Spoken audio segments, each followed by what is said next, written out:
Danko bafethu, welcome to Kaizer Chiefs True News Sport.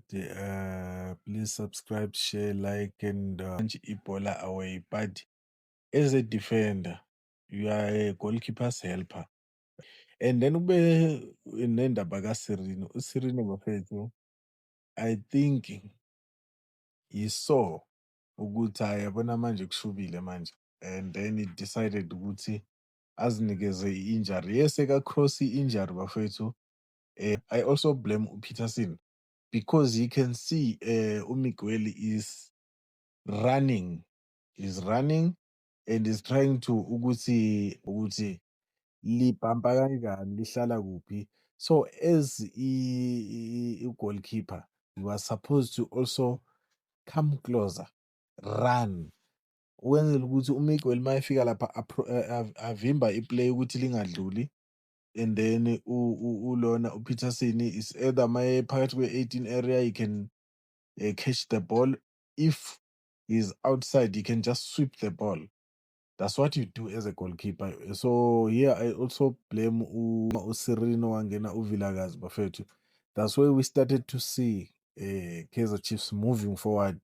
Yes, uSirino, he has experience, he's a player, but there's somewhere kunezinye izinto angazenzi uVilakazi akhona ukuzenza more. I think uVilakazi nje usashawa i-experience nokucabanga ukuthi uma ephethe ibhola ekuma-situation atight, what should he do? Sometimes he can just take lona i-short while he's supposed to pass, or if bamfaka i-pressure, he doesn't think. At least uVilakazi, when he is receiving pressure from the opponent, he can pass, he can take a shot. So iyo lento engimthandelayo nokuthi at least there's something that he can do. Even he can even dribble. Yabo. So and then bese kuba uModi. Eish, uModi bafethu man. Ay, Modi icon. Look at this. You you have ilona ibola is coming in front of you. The only thing that is thinking is to let the ball bump and then you want to kick it.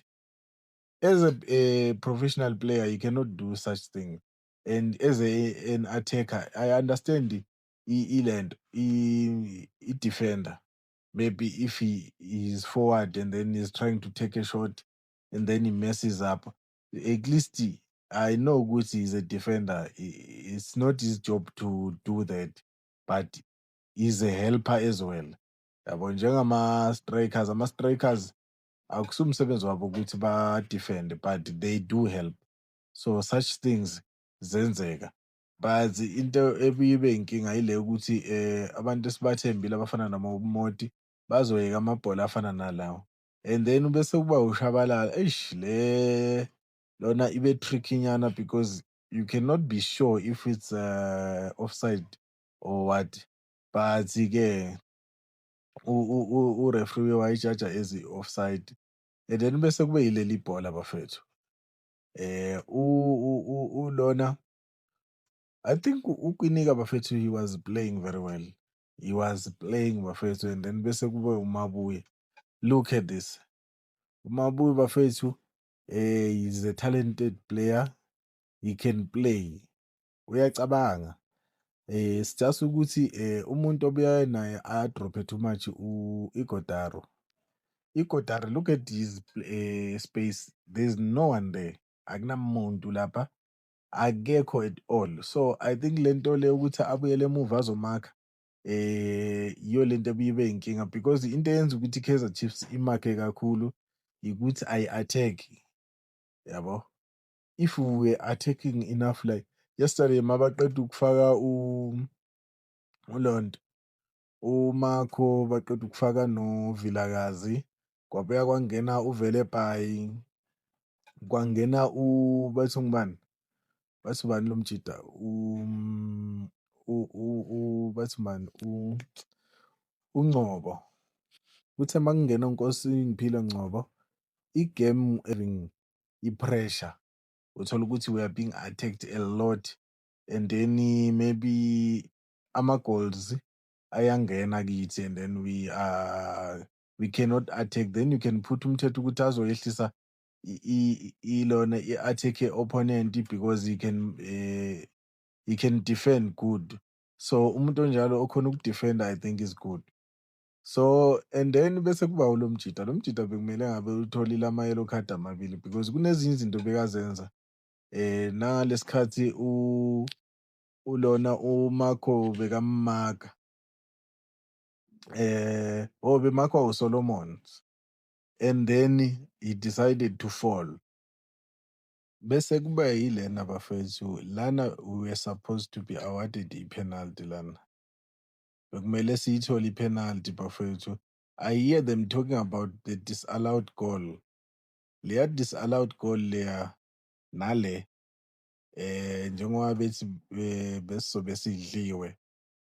I think nabo kumele they have to start talking about this one because lana bekumele ngabe siyitholile i-penalty bafethu lana.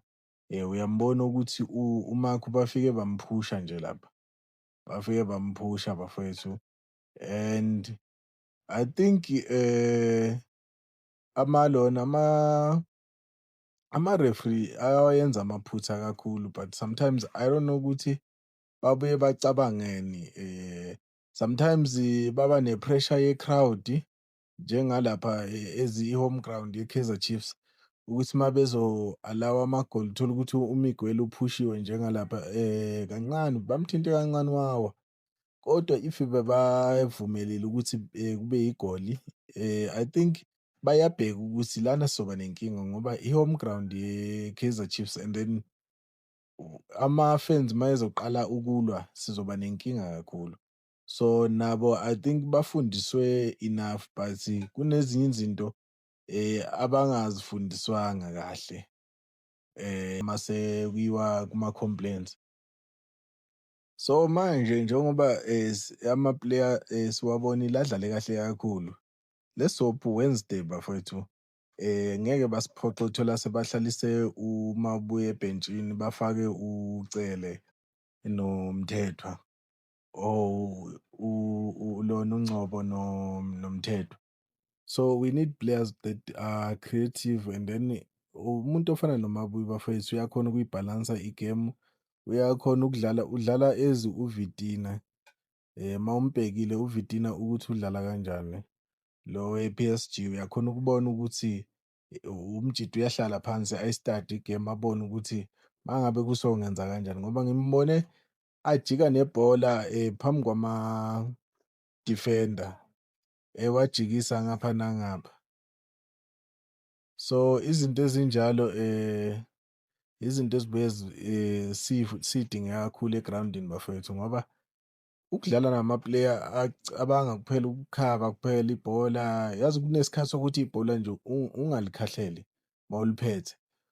Udlale ngalo ukwenzela ukuthi ama-strikers nama-wingers wakho kahle kahle ama-attackers wakho akhone ukugijima forward angene espacini bese then you can pass ibhola. So umuntu ofana noMabuye bafethu I think we have i-quality player. Uye umuntu engikhona ukuthi ngimrecommende kakhulu ngoba uyayibona into ayenzayo. Iyo lento ebengisho last time ukuthi lento ukuthi yenziwe i-Kaizer Chiefs ukuthi bafake umuntu sokusele boma-17 minutes especially umuntu odlala esiswini bafethu. You cannot do such things because of lo muntu lona udinga isikhathi sokuthi a-understand-e igemu, i-tempo yayo ukuthi idlala kanjani, yabona? So udinga umuntu onjalo. Nzimanyana lena ukuthi uzothi i-penalty noma it's not a penalty because of inyawo lakhe lisalele emuva. Yes, yena ngabe emnyathelile, inyawo lakhe selihleli phansi kodwa inzimanyana ifuna i-VAR lena so. Niyambona uMarco bafethu the way beka-attack-a ngakhona. uMarco bafethu uyadlala.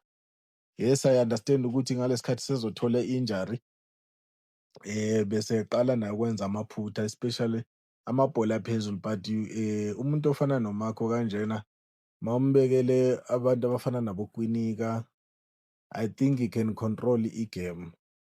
He can control igame yakhona ukuthi ayidlale kahle. Ngoba uyambona ngendlela azimisele ngayo bafethu. but going forward uMakhethi uyafuneka or else uGiven Msimango sibone ukuthi yena uphethe at least yena is tall. Mayengadlala nomuntu ofana noMarco kanjena, I think we can see i-difference and uGiven Msimango he has a speed than uMiguel. uMiguel akana-speed, akana-balance kahle, akakhoni ukuthi acabange. I think umdlalo man akawuthathi serious kakhulu njengasekuqaleni. Urelaxile nje, unalento ukuthi hhayi bayangazi ukuthi ngiyadlala noma ngenze i-mistake bazo-understand-a and abantu kumele baqaphele lento yokuthi uma si-complain-a nge-player, it's not ukuthi we hate the player, we want the player to grow because we don't have other platform to talk.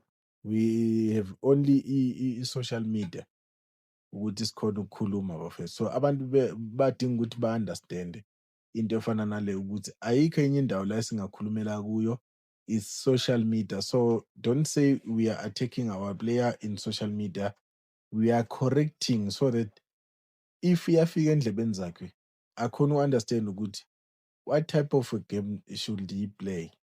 Danko bafethu, please subscribe, share, like wenzele ukuthi i-channel ikhone ukukhula bafethu. Ningasabi ukhomenta, khomentani sizokwazi ukubonisana bafethu. Danko.